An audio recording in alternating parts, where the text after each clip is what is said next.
Well, it's Tuesday, the 22nd of March, 2022. The time, 9 p.m. East African. This is KBC Prime Edition. Good evening. My name is Mboya. Top in the news.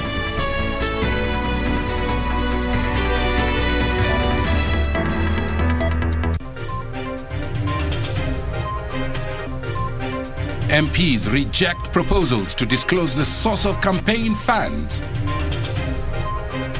Deputy President William Ruto says his track record in government places him way ahead of pack in race for presidency.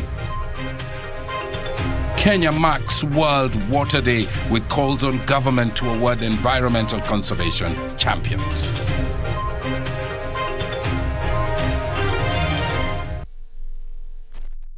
Thank you very much for joining us. Lensa Ondingo is our sign language interpreter.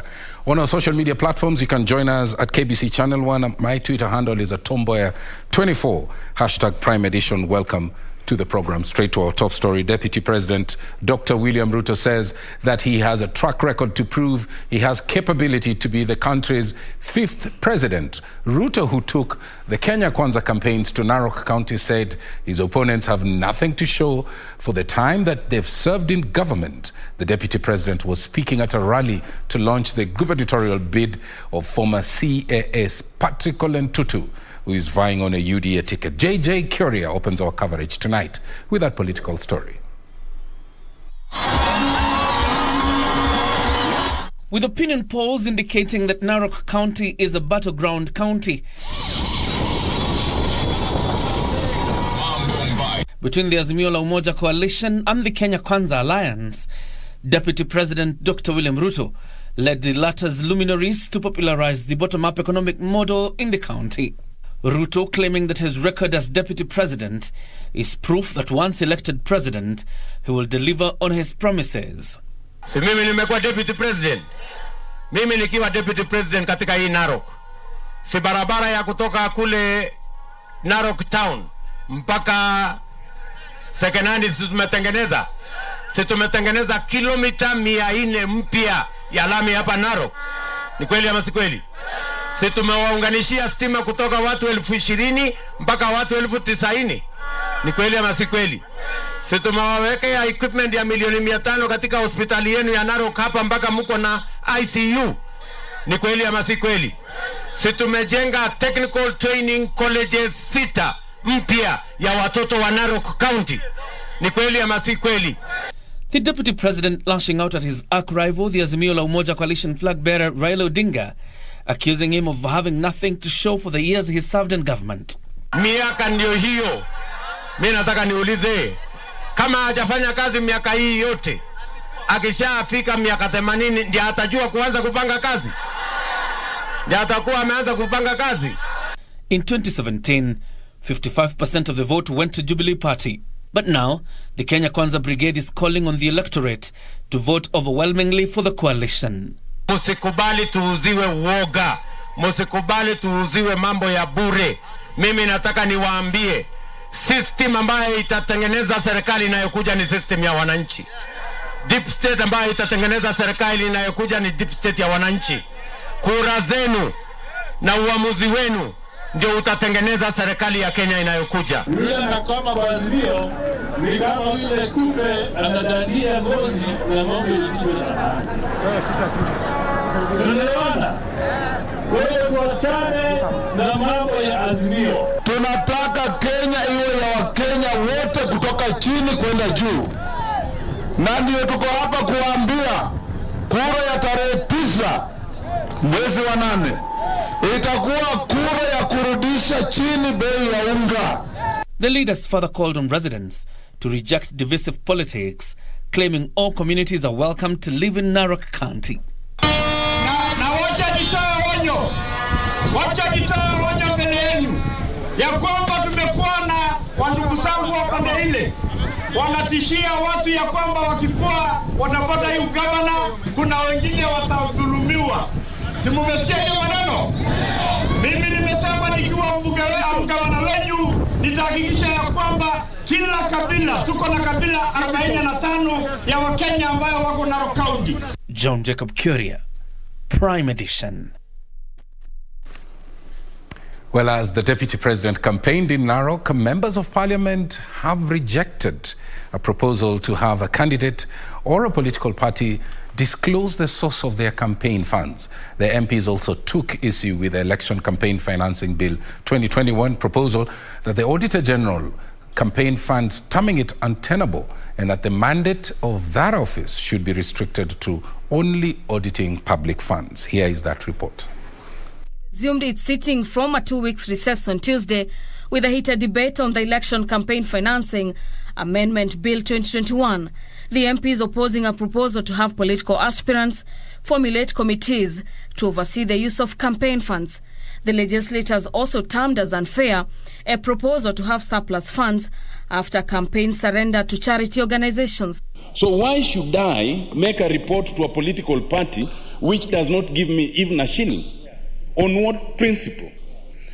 Mr. Speaker, when you look at Section 27, that gives the leeway to invite the Auditor General to audit even the expenditure of an independent candidate. You can imagine how many independent candidates we have from the level of MCA to MP, all the way to governor and possibly even president. It makes that provision without talking about who will fund the Auditor General. Honorable Speaker, if we were to allow this bill to enter into force, and I'm happy it has become impracticable, it would mean I just time the expenditure committee of my opponent, buy them out, and they disappear. Again, they want you, Mr. Speaker, to declare even what is left from your committee. So, Speaker, as one puts it very clearly, one does not need rocket science to finish you, Mr. Speaker. He only comes and buys your committee. And then the committee will run away with the money, Mr. Speaker. This will bring more problems than can manage. And as well, Mr. Speaker, this tedious. At the same time, the House endorsed proposals in the Election Amendment Bill 2021, barring nomination of members residing outside respective county assemblies. The MPs also want party nomination lists forwarded to IEBC after elections, arguing it will cushion election losers. For someone to be nominated to be an MCA in a certain county, they must be a registered voter in that county. Without saying, Mr. Speaker, it will add a lot of value if you nominate someone who is a resident, who is a voter from that particular county. So this list, this party list, provides an opportunity for the political parties to enhance capacity in the assemblies. How? Meanwhile, the Senate, which also resumed its sitting on Tuesday, began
to the mashinani so that you people who are here can benefit. He will face off with ODM Simba Arati, Chris Obure and Ominga Magara of Jubilee, Ezekiel Machogu of UDA, among others. CS Eugene Wamalwa, who attended the event, said the Azimio affiliate parties are not competing but complementing each other. Na Azimio la Umoja kwa nyumba ya baba kuna vyumba vingi. Kuna chumba cha ODM, chumba cha Jubilee, kuna chumba cha DAP. Sisi kama Azimio affiliate parties, we are not here to compete with each other. We are here to complement each other. Meanwhile, a lobby group has launched a program to educate and sensitize residents in the Mount Kenya region about the benefits they stand to reap under Raila Odinga's presidency. The group, Ushindi Kenya, led by Chairman Lee Karuri, says they have taken the civic education model to ensure the mountain region understands the objectives, philosophy and ideals of Azimio la Umoja, spearheaded by the former Prime Minister. Our approach is through leaders, civic education model, to be able to bring the benefits of Azimio la Umoja to the communities in Mount Kenya region, and also to be able to explain that we have a great leader in Right Honorable Raila Amolo Odinga. We know that Baba is a great leader who will be able to lead this. Counties that I am coordinating, I will leave no stone, we will leave no stone untouched until we make sure Baba is on top of the mountain. And the eldest son of the late former Cooperatives Minister Joe Nyaga has joined the presidential race. Jeremiah John Mwaniki Nyaga says he is vying to accomplish what his father started, with his main agenda being to fight corruption. I believe the next president of this republic must be able to promise Kenyans he will not eat a shilling of their money. Finally, the Jubilee Party has extended the deadline for nomination applications to 25th March 2022 to allow more aspirants to apply. In a statement, the party's National Elections Board said the extension is as a result of overwhelming demand from Jubilee Party aspirants from across the country. Well, our coverage of the election preparedness continues with 5 months to go. Remember, time to avoid past mistakes, shrinking, and now the National Cohesion and Integration Commission is urging Kenyans tonight not to allow political competition to undermine the country's peace and security. NCIC Deputy Director Gillian Nyambu says that the Commission is fostering unity and harmonious coexistence among various communities as the 2022 poll draws closer. Ben Chumba is on that story. Kisumu and Kericho are among counties that have been mapped out as political violence hotspots in the country. Ahead of the next August 9 polls, NCIC is conducting a sensitization program in the regions to educate locals on the need for peaceful coexistence. Kila baada ya mikutano huo tunaenda uchaguzi. Na hatutaki tutumie kitu cha uchaguzi kama sababu ya sisi kuvurugana, kama sababu ya jamii moja kuambiwa iondoke ielekee jamii nyingine. La hasha. Tunataka kwamba tuchukulie swala la uchaguzi kama majukumu yoyote yale ya kitaifa ambayo tunafanya. In a meeting attended by various stakeholders, NCIC Deputy Director Gillian Nyambu said the Commission is keen on ensuring political differences among communities in the regions are settled amicably to safeguard stability and development. Tulipokuwa katika area hizi, tumekuwa tukimulika watu kutoka sekta mbalimbali tukijadiliana. Kwanza tunamulika zile changamoto ambazo zinaanza kuibuka. Ni mambo yapi ambayo ikiwa hatutaweza kuwa makini yanaweza kuzusha hali ya vurugu, kuzusha hali ya mtafaruku. Kericho County Commissioner Kamau Karungo used the meeting to demystify intelligence reports identifying Kericho as a possible conflict hotspot ahead of the August 9 polls. Area yetu ya Kericho is very peaceful. Hata hapa town we are very peaceful, and even other areas. Lakini tunajua iko area ambao kuko na potential, hasa area ya Sondu, area ya Muhoroni, area ya Nyagacho, area ya Fort Tenan.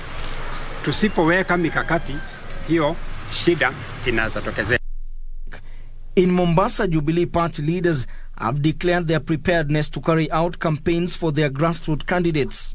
Tutaanza kampeni zetu kutoka kule katika ward level mpaka juu, na tutaweka kamati zetu kila sehemu kuhakikisha kwamba zinapigia debe rais wetu Raila Amolo Odinga mpaka chini kule mashinani. Kuanzia hizo siku ambazo zaja, tuna caravan ambayo tumeita 30 wards in 10 days. Caravan hii itakuwa imetembea once IBC ikitupa official go ahead ya kwenda na kuanza kupiga madebe, tutafanyia hivyo.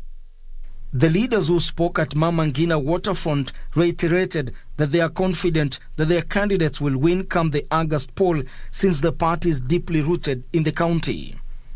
Ben Chumba, Prime Edition. Just a quick reminder, our social media platforms at KBC Channel 1, hashtag as Prime Edition, my Twitter handle at Tomboya24. There's an item here on politics. Environmentalist Dr. Isaac Kalua says that the Green Thinking Action Party is best suited to deliver all-rounded leaders. Kalua said that the party has given equal opportunity to aspirants regardless of their gender or age. Nancy Okware is on that story. On Tuesday, the Green Thinking Action Party received 22-year-old Anita Soina, who defected from United Democratic Alliance Party. I, Anita Soina, the Green MP, is joining the Green Thinking Action Party. GTAP leader Dr. Isaac Kalua urged more young people and women to join the party in pursuit of equal opportunities in the competitive political arena. There is nothing that is as painful as shattering someone's dream out of a wrong process. And therefore we want to give an opportunity to women, to the youth of this country, to people with disabilities, and so that they can proceed to do what they can be able to do for the good of the nation. Soina, who has been active in matters environment since she was 18 years, urged young people to be part of change. And I believe the people of Kajiado North are going to join in the list of constituencies represented by green and youthful political leaders. She exuded confidence that she would win the Kajiado North seat, promising to focus on primary challenges bedeviling the region, such as water shortage, food insecurity, sanitation, among others. You cannot promise people that you will solve their water problem, health issues, food insecurity, and poverty without addressing climate crisis, which in one way or another is linked directly to the challenges above. National Elections Board member Florence Machio hailing the recent move by GTAP to waive the nomination fees for women candidates. Over the years, many women have shared the experiences of violence within their own parties, violence within their private spheres, simply because they said they want to run for office. And for us as a country, if we want to get to the 2/3 gender rule, we have to make sure that it starts within the party. Political party leaders, they should not tolerate members who are going out there with abusive language, bringing discord amongst Kenyans who have been living very well, yet this is just a season that should come to an end within a very short time. The Green Thinking Action Party commenced its nomination process yesterday with a target to field 500 candidates in the August general elections. Nancy Okware, Prime Edition. 5 months to go before the 2022 poll. A lot of focus on political hygiene there. That story brings us to our first break. We'll be back shortly. Stay with us.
Do you have a news story to share with KBC? Get in touch swiftly on email news@kbc.co.ke or call 0723-892-654 or 0734-780-124.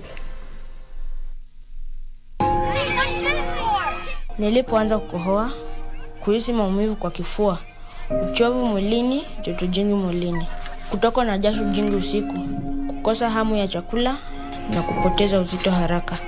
Nilipimwa hospitalini, kabainika nilikuwa na TB. Nilianza matibabu ya TB mara moja. Nilimeza dawa zangu bila kukosa kwa muda unaofaa, kama nilivyoshauriwa na daktari.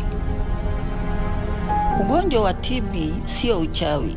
Mtu yeyote yule anaweza kupatwa na ugonjwa huu, lakini ukimeza dawa vizuri, TB inatiba. Nilitibiwa TB, nikapona na niko sawa.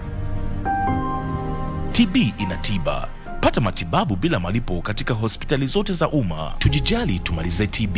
Ujumbe huu umeletwa kwako na Wizara ya Afya na washirika wake. Ili kupata skiza tune ya Tabasamu ni bure. Bonyeza *811 *965#. Maneno matamu humfanya mtu atabasamu ghafla, na pia mawazo mema huzifanya hali zitabasamu mbele yako ghafla.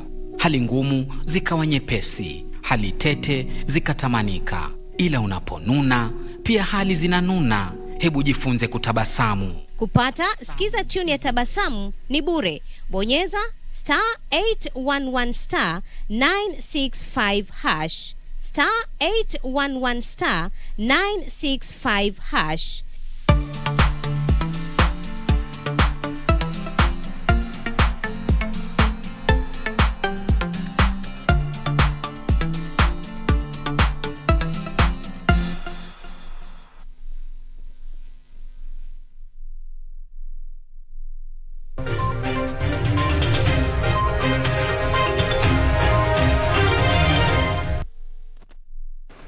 Welcome back to the program at KBC Channel 1, #Tom Prime Edition, and my Twitter handle at Mboya24. Let's move on now. The Water Resource Users Association has called on the government to adopt a document dubbed Green Certificate that will be awarded to individuals who champion efforts to conserve and preserve the environment as well as water catchment areas. Speaking in Ngong, Kajiado County during the celebrations to mark World Water Day, WRUA chairperson Gideon Spire raised an alarm over the low water levels in springs in the country. Timothy Kipnusu is on that story. On Tuesday, conservationists gathered to take stock of the gains made in efforts to save Kenyans' water towers. Kama kila mtu anaweza kubali kupanda miti, akubali kupata certificate kama hii, it means wale watu bilioni 7 wakikubali wote kupanda miti, hiyo ni miti mingi sana. They urged counties to recognize the input of environment champions who have devoted their life to the war against climate change. So the government has put in place laws to govern the communities in protecting rivers, protecting forests, and the way to cultivate land so that there is no soil erosion. The World Water Day was marked at a time when millions of Kenyans are struggling to access the scarce resource owing to severe drought. Our main mandate as LUA is to volunteer to make sure that people have clean water and enough for each and everyone. Water Resource Users Association says water scarcity is not unique to Kenya. Tunahofia kwamba tukiendelea na this rate kwamba kutakuwa na changamoto za kukosefu wa maji katika eneo hili. 2 billion people around the world have no access to safe and clean drinking water. Areas such as Baringo County have for years been adversely affected by perennial drought. Many residents are forced to travel long distances in search of water.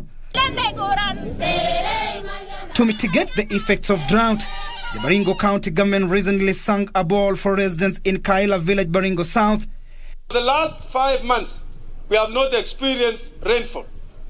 Baringo is not only water scarcity, but also the need is too high. By people taking that contaminated water, the saline or whatever form of contamination in that water, they are exposed to medical, infections.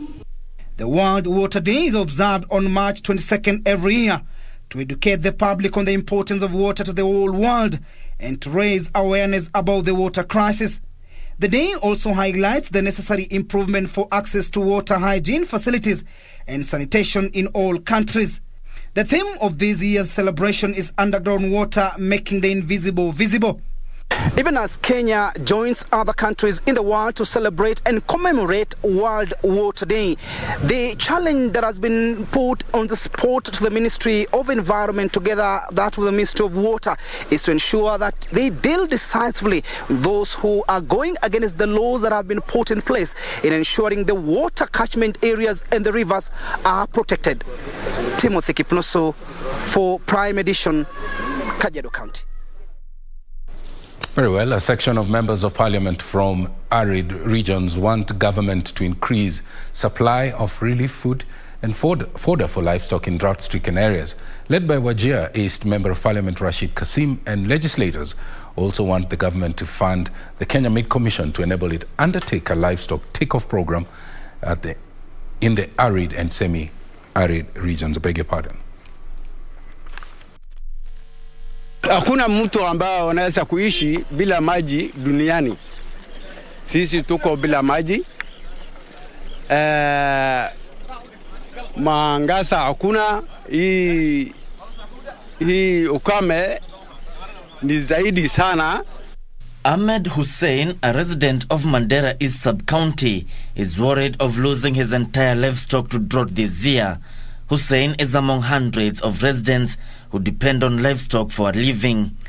Due to the ongoing drought, they are traveling for miles to get water for livestock and domestic use. Serikali wetu waziri wa maji yote ambayo inauzi hapa, tunataka kuomba tutatue shida yetu iko hapa.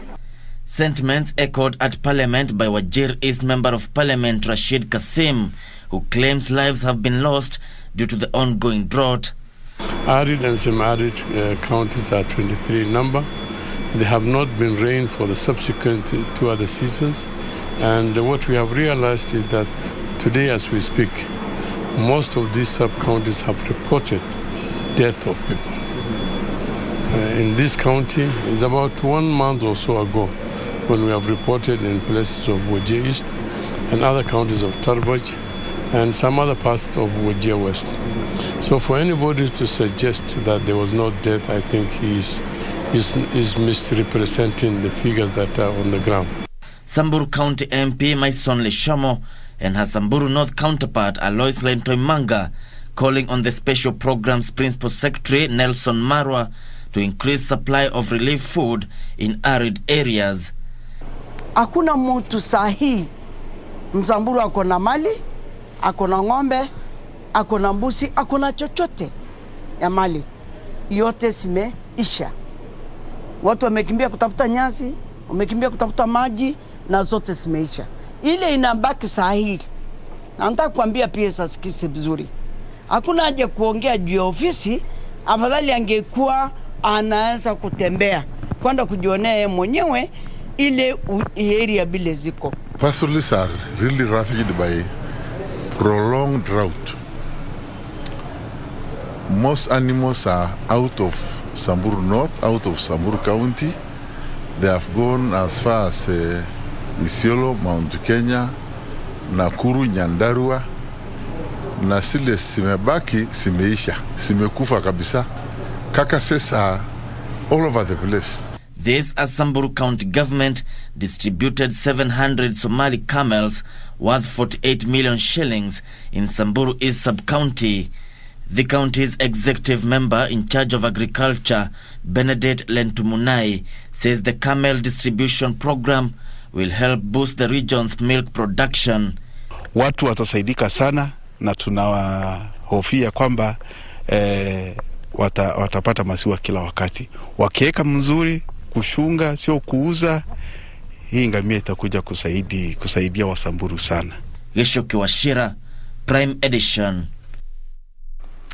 Well, concerns there being aired by various people across on the erratic rainfall that may drive high assistance needs in the year 2022. Moving on, media organizations have been challenged to end gender bias and provide a conducive environment for women to ascend to leadership positions in the newsrooms. During celebrations to mark the 40th anniversary of the Association of Media Women in Kenya, seasoned women journalists were tasked to mentor upcoming journalists to help them curb the exodus of women from newsrooms. Here's that report. According to Association of Media Women in Kenya, the number of female journalists joining the media industry is usually high compared to their male counterparts. However, within a short while, the young ladies exit newsrooms to pursue other interests. We want newsrooms where women are not leaving the newsrooms prematurely because of sexual harassment. And the worst part of sexual harassment is where people use their power to manage the women, their power to prey on vulnerable, on very desperate people who are looking out for a job. The number of journalists, female journalists joining the newsroom is very high, but somewhere we disappear somewhere. When you look at career progression, then you realize that there is a problem. Gender bias has been cited as the major cause of this exodus, as media organizations make no or little effort to support women ascend to higher positions. Have we done enough as media stakeholders to support women in the media? Don't answer me, wait. What more can be done, and who needs to do? It's very key for them to be able to just pick this policy, look at it and see how they can reduce the numbers of sexual harassment, because part of the main reasons why we don't have very many women that actually can continue with their careers in journalism is because of sexual harassment within the newsrooms. Week, which is celebrating 40 years of existence, acknowledges everyone needs to pull up their weight if gender balance is to be achieved. They're not being told, oh, you are a woman, you can't do a difficult story. We want women supported to grow in their career, to become the important journalists covering important subjects. They're not flower girls. They're professionals who are very qualified and who deserve a better position and better treatment in the media. Ruth Wamboy for Prime Edition. By the way, have you ever heard of Njongo wa baharini? Well, this is the sea cucumber found in the Indian Ocean and which is now under the threat of extinction. Our reporter Juni Karisa embarked on a fishing expedition that's in Kwale County to explore the state of the rare creature, incidentally a highly rated delicacy, particularly in Asian countries.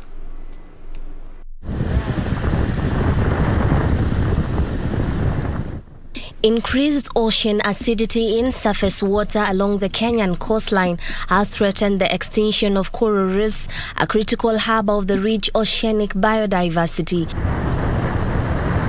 This has triggered the migration of marine species, hence disrupting the livelihood of fishermen. One such dwindling species is the sea cucumber, locally referred to as Njongo wa baharini. Our quest to explore the organism's existence led us to the Kibuyuni Beach Management Unit in Lungalunga constituency, Kwale County. Word has it that bountiful harvest of the marine invertebrates is common here. We arrived at the shallow waters of the Kibuyuni Beach in the afternoon. However, our visit proved futile.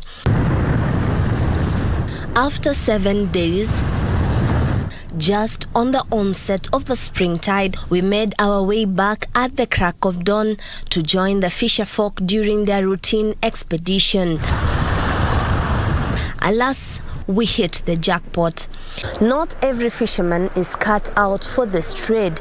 It requires a special skill set, but most importantly, a keen eye deep within the sea. Weza kukanyaga hapo mzako akapita yule ambaye ana utaalamu zaidi akachukua maji, lakini wewe huwezi iona kwa sababu yanajizika chini hivi kama muogo. Basi tunaona akiji sehemu kama hivi kimetokezea, ukiwa mtaalamu tunajua hapa kuna jongo limejificha.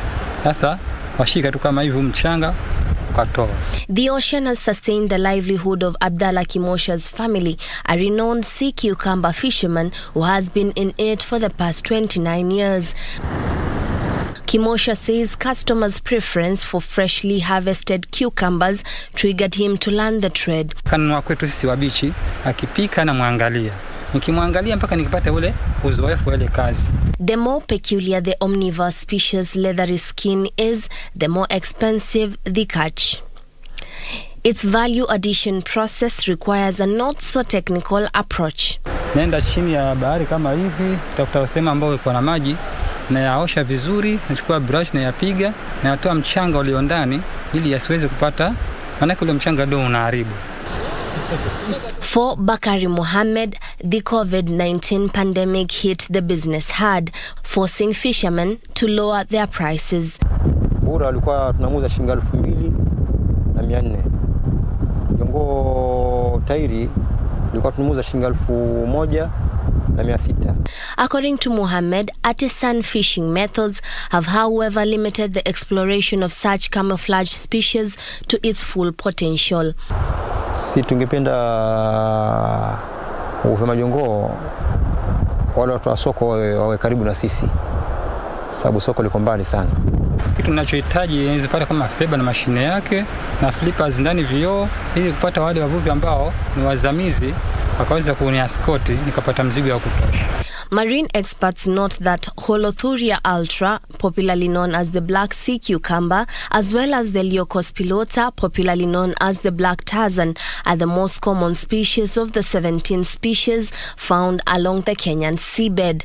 These sea fish are a delicacy in the Asian countries, particularly amongst the wealthy, as they are termed as a nutritious high-protein meal. East Africa Director of the Coastal Oceans Research and Development in the Indian Ocean, David Obura, says overexploitation of the species has depleted its population. There's been a lot of research and also fisheries development work for sea cucumbers in the Pacific and in Southeast Asian countries, and there I think it focuses around hatcheries, so artificially raising the young of sea cucumbers, releasing them into the sea so they grow, and then being able to harvest them. I think the biggest shield for our coastal areas is to make sure that we restore our mangroves. That's a natural shield for us. We are calling this process a co-creation process because it cannot be done by only one entity. It has to be all of us as partners. If the middleman is taken out of the equation, or better yet, if the trader deals directly with the fishermen, imagine the fortune that awaits these fishermen venturing in this trade. Juni Karisa Mbele from Kibuyuni, Lunga Lunga constituency, Kwale County. The music industry has been thrown into mourning following the demise of the founder of Mwema Brothers Orchestra. Elsewhere, a family in Echinja Ward, Lurambi constituency in Kakamega County is also mourning after the 3-year-old child was struck by lightning. This and other stories in our county roundup.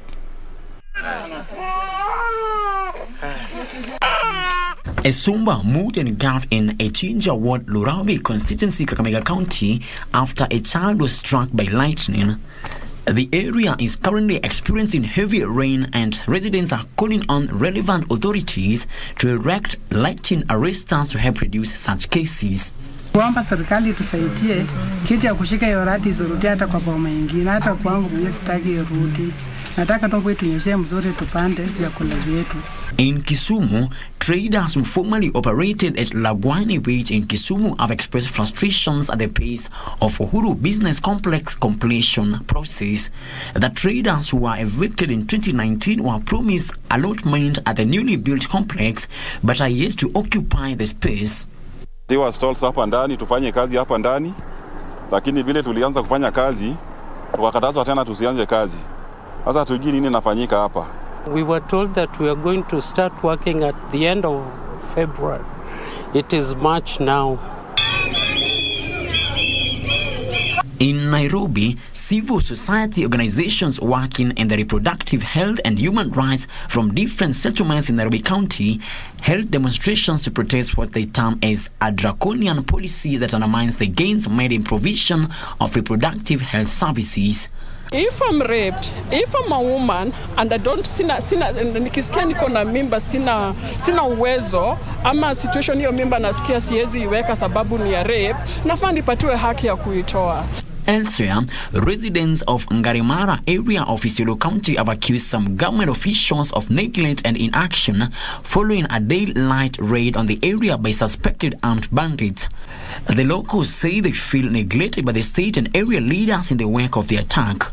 Ngarimara tumekuwa sideline, sisi hatutambuliki kabisa. Haki yetu ya kikatiba imevunjwa kwa sababu jambo lolote likitokea hapa kama uvamizi, serikali turnout yao inakuanga very slow, wana drag feet sana kufika hapa. Sio Samburu district, sio Samburu county. Ni kwa nini viongozi wa Isiolo wananyamaza? Sisi saa hii hatuna amani kimaisha. And a section of university graduates and youth in Nakuru County is protesting against rising unemployment in the country, demanding youth be given priority when they seek opportunities in the county and national government. We want to be involved, and that trickles down to even the people who will be employed in that office. Yes. So we are asking those campaigning and going for political seats, if we are giving you our votes, what are you giving us in return? Amani Kwanza. In Kiambu County, Amani Kwanza and alternative dispute resolution groups who champion for peace have joined hands to conduct civil education in Kikuyu, Kiamba and Kabete constituencies. Person who make any utterances that will lead to conflict or lead to war or violence should actually be taken to court and should be prosecuted in accordance with the law. Finally, the music industry has been thrown into mourning following the demise of the founder of Mboya Brothers Orchestra.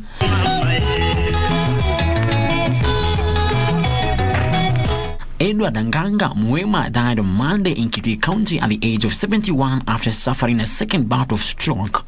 Mboya, who was hit by polio in the 1960s and his health deteriorated after a mild stroke in 2011, is famed for hits such as Kilumi Part 1 and 2. He will be buried on 30th this month in Kitui. Frederick Mwoki for Prime Edition.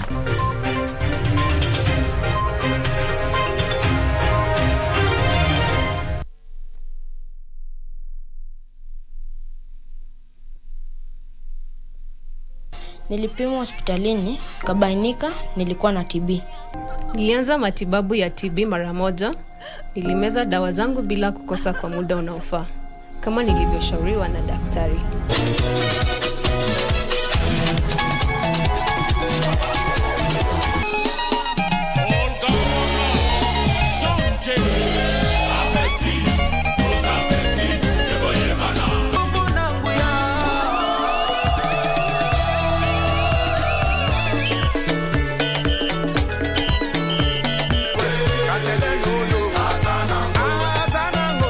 Pata matibabu bila malipo katika hospitali zote za umma. Tujijali, tumalize TB.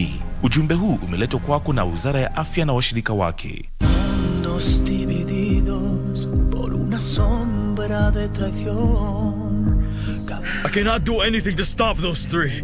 If they find out the truth, they'll come not just after me, but also after you. Renata is what? Renata isn't for you. I've told you till I'm blue in the face, but you won't listen. I thought you'd gotten over that. It seems you haven't. You can think whatever you want. We are here trying to make sure that justice is done, yes, but not for revenge. I want to divorce your father. Mariela! Mariela! Mariela! Lying heart. Fue sembrando el veneno y la ambición.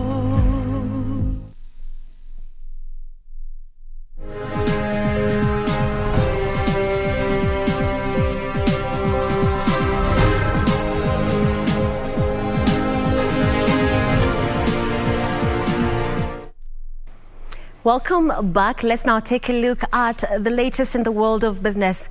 My name is Carol Jenga. Now, the Kenya Plant Health Inspectorate Services has stepped up field audits and facility inspections for avocado traders eyeing the Chinese market. KBC says this is expected to unlock the export opportunity of locally grown fresh avocados valued at more than 110 million annually. Report, the volume of avocado exports increased from 70.3 million kilos in 2020 to 84.5 million kilos in 2021. However, the value of avocado exports decreased from 14.5 billion shillings in 2020 to 14.4 billion shillings between January to November 2021. The export of fresh avocados to China follows the early January signing of 2 protocols to facilitate bilateral trade, mainly the export of avocados and aquatic products from Kenya to China. China is a very discerning market, and you've got to have all of the necessary quality parameters, traceability parameters, the quality of your pack house have all got to be put in place to their highly exacting standards. KBC's Managing Director Professor Theophilus Mutui says the regulatory agency has stepped up surveillance efforts to ensure that all eligible avocado growers and pack houses meet the stringent phytosanitary standards and accorded an opportunity to enjoy the Chinese market prospects. Fresh avocados were originally excluded from the Chinese markets due to fruit flies, with access restricted to frozen produce. KBC's General Manager in charge of Phytosanitary Services, Dr. Isaac Masharia, said the National Plant Health Regulatory Agency is actively working to support the export of fresh fruits to China once the local Hass avocado harvest season opens next month. We have a huge demand for avocados in China. We have a window of February to March where we are not receiving much of the avocados from Peru and maybe the Colombians and Mexico. This is a window which Kenya can be able to utilize. As part of its mandate, KBC will also undertake stringent pre-shipment inspection for all containers before they are exported to ensure the compliance with the Chinese plant health standards. Reporting for Prime Edition, I am Teresa Mutai. More than half of Kenyans are using 2 or more digital lending apps, a factor that is set to be crippled following the new regulations set by the Central Bank of Kenya on the sector. Tala user researcher manager Teddy Kahiro says the digital lending players remain steadfast in providing one-stop shop lending services to cater to the gap in the market. The digital lenders have until August this year to register their operations with the Central Bank of Kenya following the publication of new regulations. Of players in the Kenyan market, with more than 300 digital credit providers in the country so far. Due to this, the sector has been flooded with rogue digital loan providers, with cases of customer harassment and unscrupulous loan rates skyrocketing. Digital lenders now say there is a need for policing, noting that many Kenyans are opting for digital loans. There's a gap of there's no one stop for a digital lender. Hey, I'm able to get this for my expenses, for example, for the business expense, or I'm not able to get this for utility, or I'm not able to get this loan for school fees. They say with the revival of the economy, more Kenyans are seeking other sources of employment, which are mostly financed by digital lenders. Why do we have regulations today? Meaning that there are people who have been taking advantage of the fact that there is no regulation, and have been mistreating customers and not having empathy on the customers. So with regulation, then that comes with taming the industry and ensuring that we able to sort of comply. There is a rule in which we can comply. Digital credit providers, however, note that Kenyans are still exhibiting poor financial literacy levels, with a majority of Kenyans having at least 2 loans at a time and consider digital loans as part of their income. And, taking that, there have been a lot of challenges that we have seen even through the report. Then what is the role of digital lenders in continuing to educate the public? Digital lenders now say there will be a reduction in the number of digital lenders due to the new regulations published by the Central Bank of Kenya. Hibak Said for Prime Edition. Equity Group says it restructured loans worth 188.2 billion shillings in 2021, representing 32% of its total loan book. The lender says it will continue restructuring loans on a case basis to cushion exporters and players in the agriculture sector in light of the Russia-Ukraine war and the prevailing high cost of production in the agriculture sector. The bank's chief executive, James Mwangi, has told investors the bank posted a 40.1 billion shillings post-tax profit during 2021 financial year. Exporters to Russia and Ukraine are reeling from the ongoing conflict and subsequent sanctions imposed on Moscow by Western countries.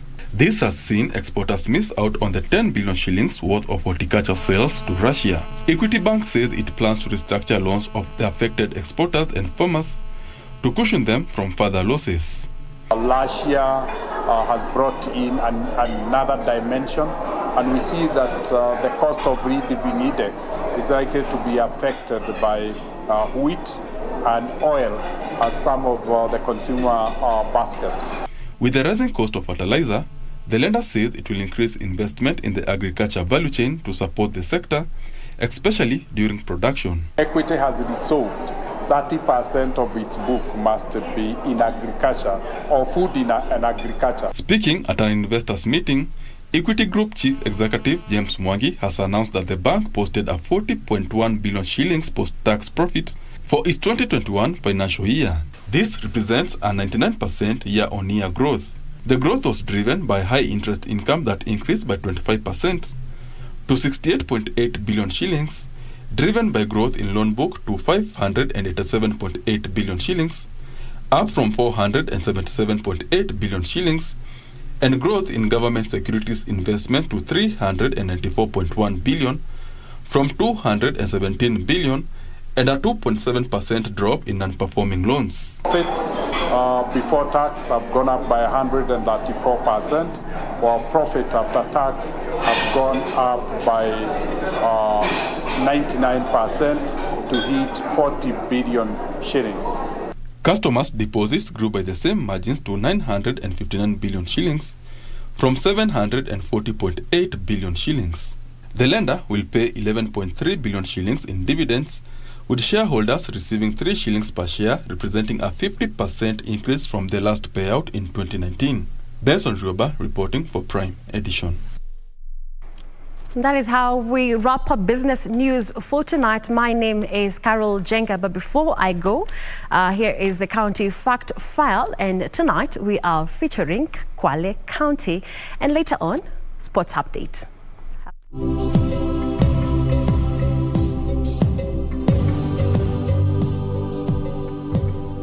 Kwale County is located in south coast of Kenya. It borders the Republic of Tanzania to the southwest and the following counties, that is Taita Taveta to the west, Kilifi to the north, Mombasa to the northeast, and the Indian Ocean to the east.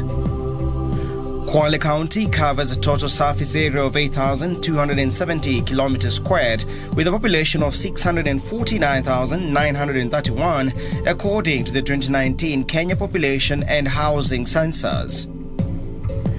The county's capital is Kwale Town, which is located 30 kilometers southwest of Mombasa and 15 kilometers inland.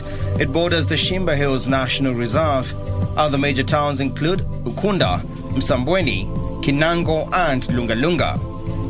Kwale County is populated mainly by the Digo and Duruma, who are among the 9 sub-communities of the Mijikenda that dominates Kenya's coast region. The county has 4 constituencies, that is Msambweni, Matuga, Kinango and Lungalunga, with 281,041 registered voters as per the 2017 Independent Electoral and Boundaries Commission register. The county also has 18 electoral wards. Coconuts and mangoes are the main crops grown in Kwale County. Kwale is mainly an inland county, but it has a coastline south of Mombasa. Diani Beach is part of the Msambweni division. Stanley Mboya was the first governor of Kwale County after winning in the 2013 general election on an ODM ticket. However, in 2017, he sought for re-election, retaining the governorship, this time on a Jubilee Party ticket.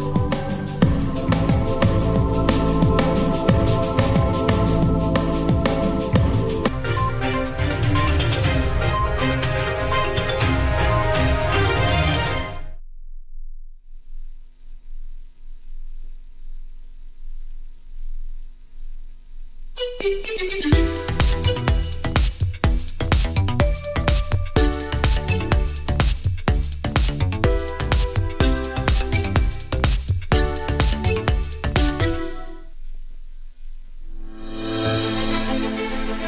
you an aspiring candidate in the upcoming general elections? Do you want your agenda and manifesto to reach your voters effectively?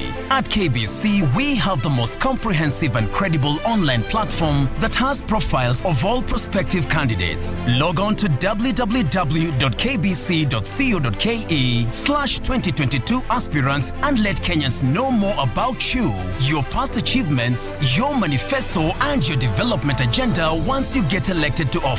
What's more, the website is easy to navigate. We will create your profile, post pictures and short videos with your campaign messages at affordable hosting fees. Log on to www.kbc.co.ke/2022 aspirants today and establish your brand authority as we lead towards the forthcoming general elections.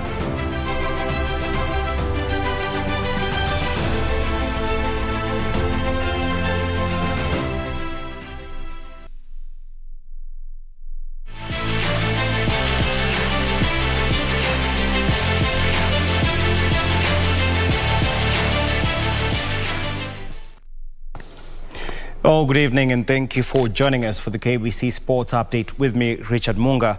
Now, Kenya Lionesses rugby team head coach Felix Olo says he is optimistic that they will prepare adequately before travelling to take part in the Birmingham Commonwealth Games. The qualifying tournament will be held in Tunisia from April 29th to the 30th this year.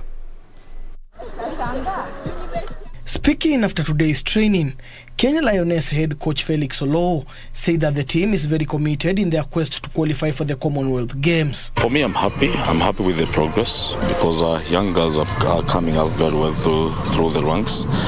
I know there are some concerns as how we've lost some players. We've got some contracts abroad, and to me that's a blessing in disguise. It really shows that there is something that is going on within the women's rugby.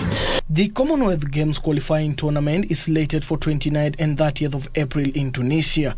Olo added that they will build a strong squad that will be capable of competing at any level internationally. I think we are much prepared, but we want more, so that's why we are in this camp. And we still have like 3 weeks before the competition, which I think, as being in the camp, is giving us more training sessions and more time to train together, and also for the team to have that bond. As in the camp, we are here, all of us. No one is going home, so I think we are getting also the bond. His remarks were echoed by the team manager Camille Oyuayo, who said that the squad will be in tip-top shape when they travel. We started our training on the 3rd week of January, and now we've gotten into camp. So we got into camp yesterday, and we're doing a whole week's camp, so we will break on Saturday.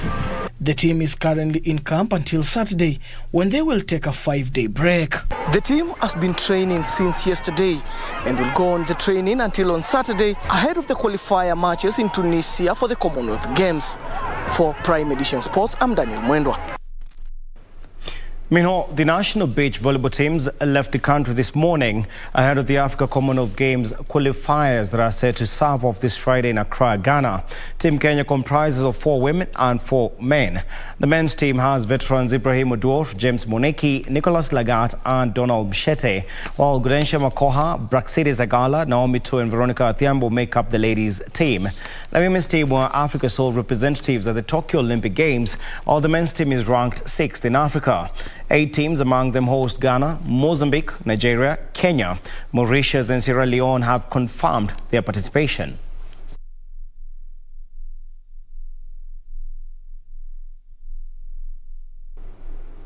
And the National Olympic Committee of Kenya Athletics Commission 2-day workshop ended Tuesday at the Kenyatta University Conference Center. The workshop was aimed at empowering athletes to ensure their viewpoints remain at the heart of decision-making, which is the main mandate of the Athletes Commission. NOC Second Deputy President Waithaka Kioni says safeguarding of athletes is a big priority of the executive and the Olympic movement. Over 40 athletes from NOC affiliates attended the workshop. It's really given us some type of wisdom that we did not have. And yeah, the doping has really helped us to know that what is balanced. I mean, what is banned and what is right thing to do. And next time when they approach us, this is what we should do, etc. Yes. I think it was a very smart move because honestly speaking, I don't think I know that athletes go through so much in terms of mental stability, and for them to organize that was a huge impact on athletes. It's very important. Now, still on matters athletics, Kenya's Mukiri John Njoroge produced an outstanding performance to finish second in the men's 100 meters race at the ongoing Dubai 13th International Open Athletics meeting. Rajab Chetty also proved to be more superior in the men's short put, beating Asad Ali and Sharif Ali. Emirati Paralympian Mohamed Hamadi had to settle for silver behind arch rival Walid Kitla in the 800 meters T34 wheelchair final. Tunisian Tikla clocked a winning time of 1 minute 44.33 seconds to beat Al Hamadi by 14 milliseconds. The result was a repeat of their showdown at the 2020 Tokyo Paralympics and their last meeting at the Sharjah International Open Para-Athletics earlier this year.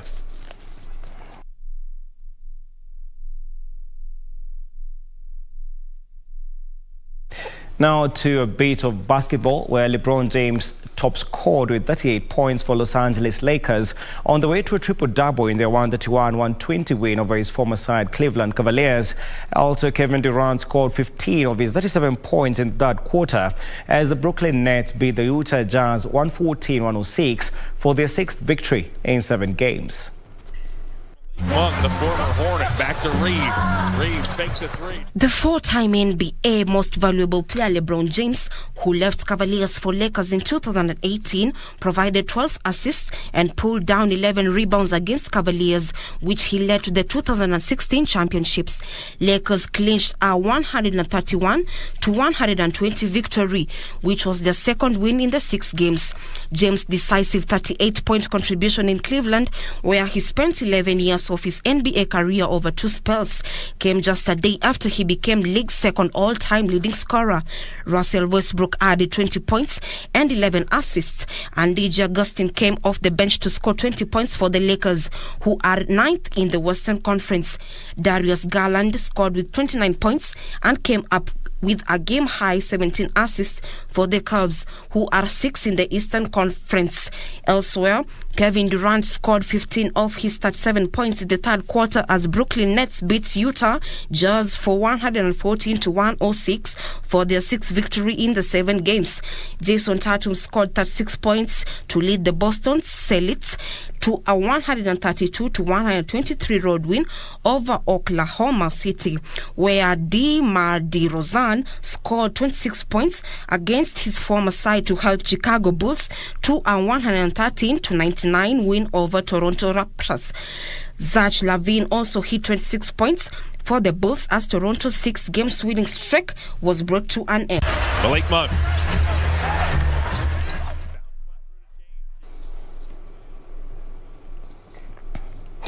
Well, now, as always, for all the stories that we had for you tonight, as well as other sports updates, remember to log on to www.kbc.co.ke. Oh, that's all the time we had for sports tonight. I'm Richard Munga. Do have a lovely night, but don't go too far. Mboya is on the other side of the studio to wrap up the news bulletin. Have a good night.